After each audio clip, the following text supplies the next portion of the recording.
विशालपुर गांव की ठंडी शाम थी।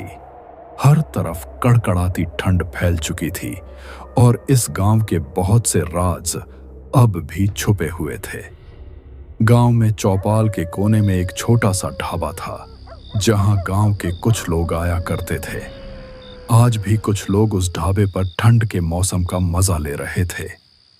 ये लो, ठंड का मजेदार मौसम भी आ गया भाइयों।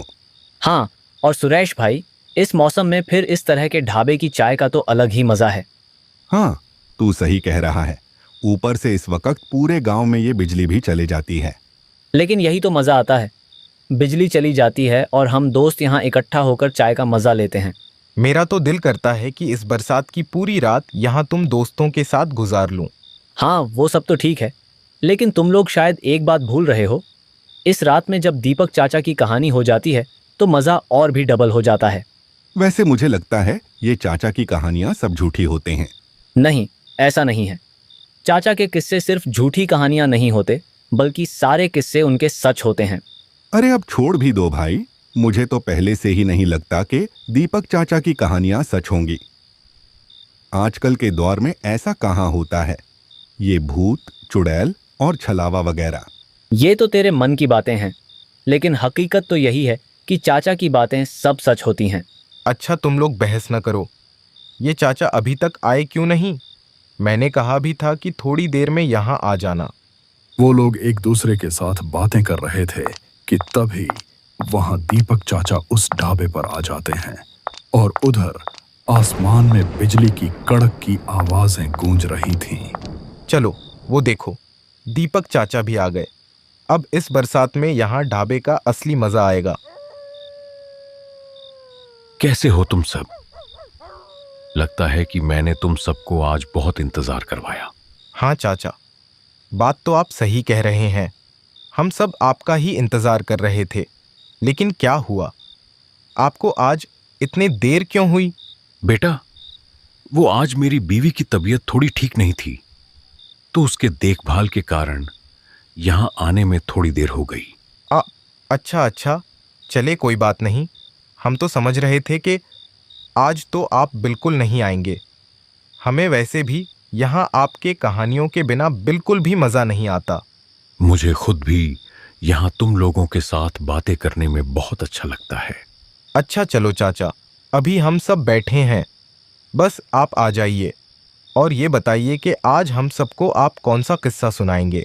अच्छा ठीक है, अब मैं आ गया हूँ और अब मैं आप सबको एक सच्चा किस्सा सुनाता हूँ। दीपक चाचा भी अब वहां उनके साथ बैठ जाते हैं और उन्हें किस्सा सुनाना शुरू कर देते हैं। अच्छा भाई, एक कप चाय कर दो मेरे लिए। अच्छा, तो आज मैं तुम लोगों को अपनी जिंदगी का डरावना किस्सा सुनाता हूं। ये बात मेरी जवानी के वक्त की है। उस वक्त तकरीबन बहुत रात हो चुकी थी और बारिश इतनी तेज थी कि रुकने का नाम नहीं ले रही थी।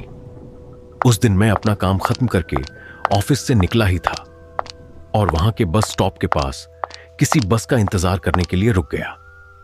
मेरे आसपास अब कोई भी नहीं था, वहां सिर्फ मैं ही इंतजार कर रहा था।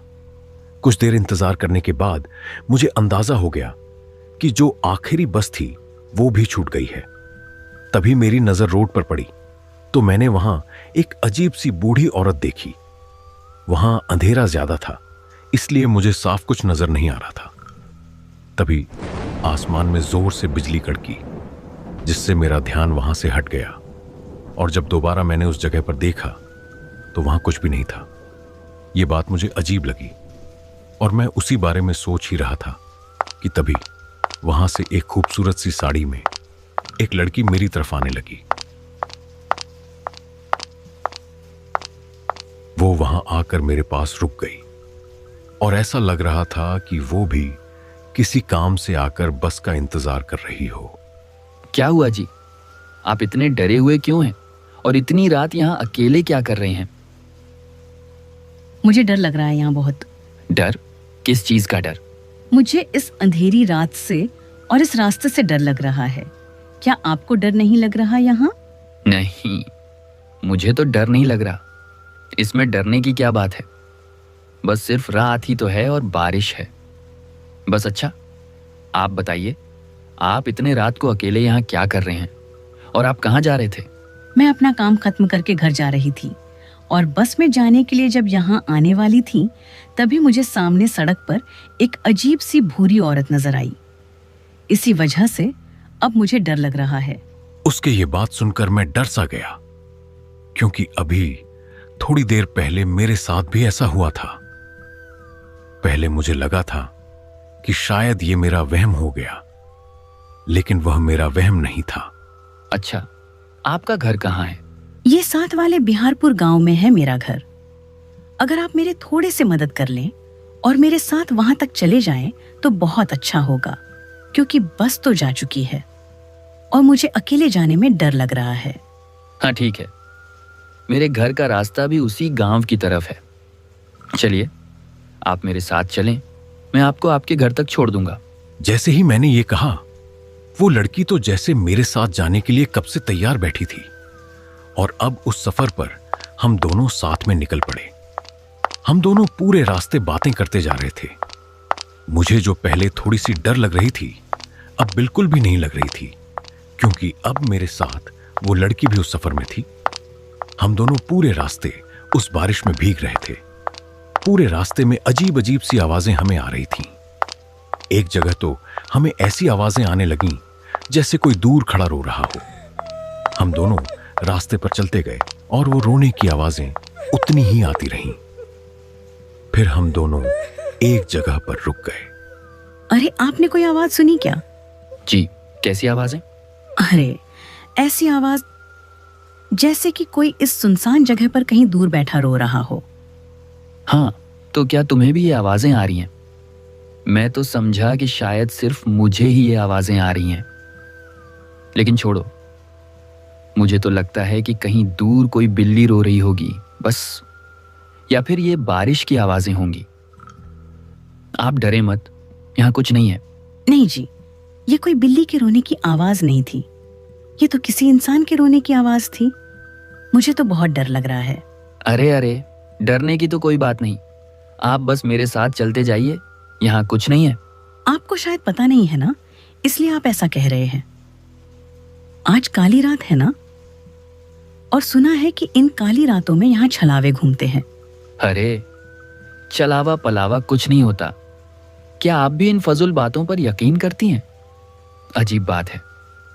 वैसे अच्छा, अब छोड़ें ये फजूल बातें और आप बस मेरे साथ चलें, मैं आपको आपके घर तक पहुंचा दूं। वहां वो खौफनाक आवाजें तो मुझे भी आ रही थीं, लेकिन मैंने उस पर ज्यादा ध्यान नहीं दिया। सच बताऊं तो उस दिन डर मुझे भी लगने लगा था, लेकिन मैं उस लड़की के सामने उसे और नहीं डराना चाहता था, इसीलिए मैं उसे दिलासा दे रहा था।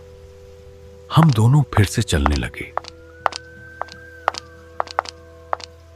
क्या आपको इस सुनसान जगह पर इस अंधेरी रात में डर नहीं लगता? नहीं, इसमें डरने की क्या बात है, बस सिर्फ अंधेरा और बारिश ही तो है। नहीं साहब जी, बस सिर्फ अंधेरा और बारिश नहीं है, यहाँ पर और भी बहुत कुछ है। उसका इतना कहते ही मेरे पैर एकदम रुक गए। और भी बहुत कुछ है का क्या मतलब? और क्या है यहाँ पर? मैंने सुना है कि यहाँ पर इस सुनसान रास्तों पर छलावा घूमता है और लोगों को अपने बातों में लगाकर उन्हें अपना शिकार बना देता है। नहीं, मैंने पहले भी कहा था कि ये छलावा फलावा जैसा कुछ नहीं होता।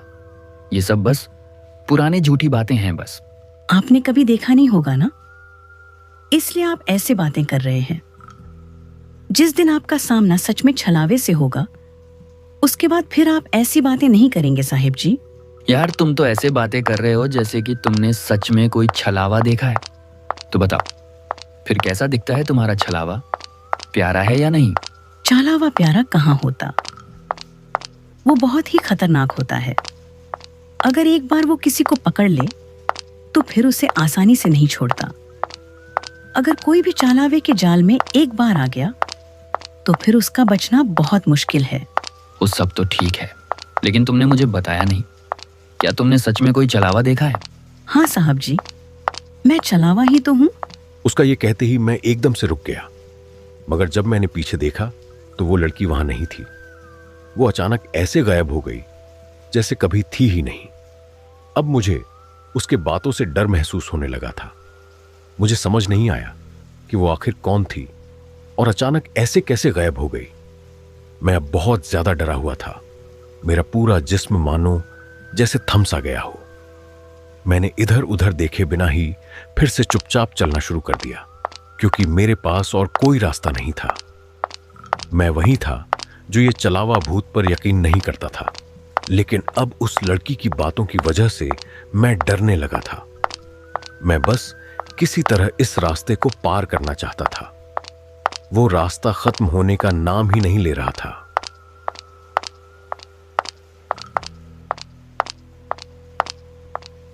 अरे साहब जी, क्या हुआ? आप तो लगता है डर गए। ये आवाज सुनते ही मैं एकदम रुक गया और पीछे देखा तो मेरे होश ही उड़ गए। अब वहां पर वो लड़की फिर से खड़ी थी। अब मुझे उस लड़की से बहुत डर लग रहा था। अरे तुम कहाँ चले गए थे? अरे साहब जी, आप तो डर ही गए। मैं तो बस आपके साथ मजाक कर रही थी। तुमने तो मुझे सच में ही डरा दिया था। लेकिन साहिब जी, आप तो कह रहे थे कि आप चलावा पलावा से डर नहीं लगता, तो फिर आप किस चीज से डर रहे थे? उसके इस सवाल का अब मेरे पास उस वक्त कोई जवाब नहीं था, इसलिए मैं कुछ न बोल सका और चुपचाप वहां से हम दोनों साथ में दोबारा जाने लगे। देखो लड़की, रात के वक्त इस तरह के मजाक ठीक नहीं होते। क्यों साहब जी, आप भी मेरे मजाक से डर गए थे ना? नहीं, मैं डर नहीं था, बस थोड़ा सा परेशान हो गया था कि तुम कहाँ चले गए। अच्छा, तो मतलब कि अभी भी आपको लगता है कि चलावा वगैरह कुछ नहीं होता? अच्छा, तुम अब बस ये बातें छोड़ो ना, कोई और बात करते हैं। अच्छा देखो, अब बस हम घर पहुंचने ही वाले हैं। नहीं साहब जी, घर तो अभी बहुत दूर है।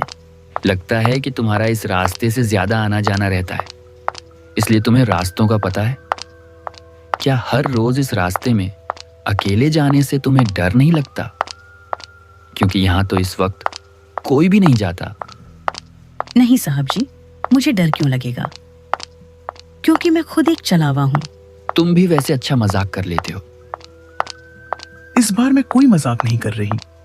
उसका इतना कहते ही मैं दोबारा रुक गया और पीछे देखा तो अब पीछे वो लड़की दोबारा से गायब हो चुकी थी। ये देखकर अब मैं सच में बहुत घबराया था। देखो लड़की, रात बहुत हो चुकी है और हमें जल्दी बाहर जाना है, तो प्लीज ऐसा मजाक बार बार मत करो।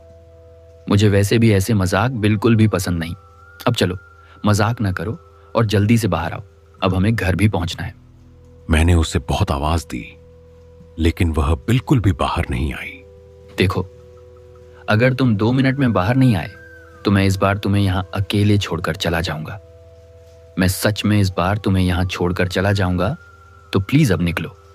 अब मेरे बार बार कहने पर भी वो बाहर ना आई और मैंने वहां से जाने का सोच लिया था, लेकिन मुझे उस लड़की की भी थोड़ी फिक्र हो रही थी। आखिरकार रात बहुत काली हो चुकी थी और बारिश भी थी, इसलिए मुझे वहां से जाना ही ठीक लगा। अब थोड़ा चलते चलते जब मैंने रास्ते को देखा तो वो रास्ता उसी तरह का था जहां से मैं पहले जा चुका था। जब मैंने चारों तरफ देखा तो मुझे यह महसूस होने लगा था कि यहां कुछ ना कुछ ठीक नहीं है, लेकिन अब मुझे कुछ समझ नहीं आ रहा था और मेरे पास कोई और रास्ता भी नहीं था, इसलिए मैं बस चलता ही जा रहा था। चलते चलते अचानक मेरे पीछे से मुझे किसी के चलने की आवाजें आने लगीं, जैसे कोई मेरे पीछे पीछे चल रहा हो। उस आवाज ने अब मुझे और भी ज्यादा डरा दिया और वो कदम लगातार मेरे पीछे ही आ रहे थे। साहब जी, अब आप यहाँ इस चलावे से निकल नहीं सकते। वह आवाज मुझे जानी पहचानी लगने लगी और वह आवाज किसी और की नहीं बल्कि उसी लड़की की थी। जब मैंने पीछे मुड़कर देखा तो जो मैंने देखा उसे देखकर सच में मेरा दिल बैठने लगा। पीछे अब वह लड़की नहीं बल्कि लगभग 100 साल की एक बूढ़ी औरत खड़ी थी। उसका पूरा शरीर किसी जानवर की तरह था। वह लड़की अब पूरी तरह बदल चुकी थी। उसका भयानक हुलिया देखकर मैं सच में सन्न रह गया। वह सारा मंजर देखकर उस वक्त डर के मारे मेरी पैंट गीली हो गई और मैं जल्दी से वहां से भागने लगा। मैं तेज तेज वहां से चलने लगा। मैं बस किसी तरह उस छलावे के फंदे से बाहर निकलना चाहता था। तभी वहां एक रिक्शे में बैठा आदमी मेरे सामने आ गया और मैं उसके साथ बैठकर तुरंत वहां से चला गया। बाद में मुझे उस आदमी से पता चला कि उस सुनसान रास्ते पर काली रात में अक्सर छलावे घूमते रहते हैं जो लोगों को अपना शिकार बनाकर खत्म कर देते हैं। लेकिन उस दिन मेरी किस्मत अच्छी थी, इसलिए मैं वहां से बच गया।